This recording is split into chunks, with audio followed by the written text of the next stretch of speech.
Now, another question related to impact assessment is about expenditure which a company can incur on impact assessment. So, please note that the impact assessment company make a provision of 5% of the total cost of CSR. Total CSR expenditure, and out of that 5% you can allocate for the impact assessment, and additionally 5% you can allocate to administrative overhead. But remember, administrative overhead applicable only if the company is doing the expenditure at its own, not through implementing agency. So administrative overhead 5% of the total CSR expenditure, and impact assessment there can be a 5% of the total CSR expenditure. But remember that it should not exceed 50 lakh rupees. So there is a ceiling, although they are saying 5%, but 5% up to a maximum of 50 lakh on impact assessment. So please remember that. And now we will take one example. Suppose the total CSR expenditure is 100 lakh. Then the maximum amount which can be spent on impact assessment is 5% of this 100 lakh, that is 5 lakh rupees. And administrative overhead, remember that it will be applicable only if the company is doing the project at its own. So 5% for administrative overhead, so it is 5 lakh. And the rest, that is 80 lakh, you can actually spend on the CSR activity. It is also connected to activity.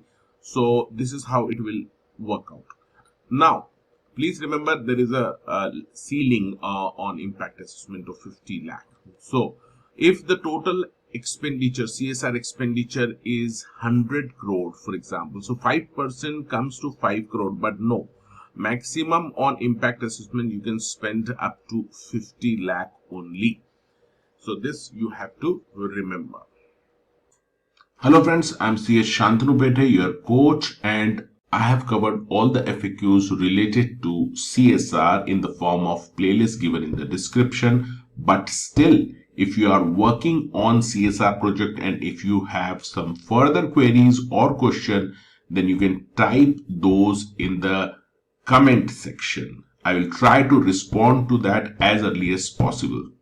Apart from FAQ, I have also created a detailed video on CSR with the title All About CSR, where I have covered all the provisions related to CSR in detail along with examples, diagrams and explanation. Like I have covered section 135 and schedule 7 in detail, along with amended CSR policy rules 2014 and all the government circular related to CSR. You can find the link of this video in the description. Further, I want to inform you that I have launched a master class on company law. And in these master classes, I am covering each and every section and rule which is mentioned under the company law. So it is basically for those students who want a firm grip over the subject company law. In these master classes, I will be explaining each and every section and rule in detail along with the examples, drawings and illustrations. You can join my live classes on Unacademy by using CS Shan code, or you can visit my website for more information.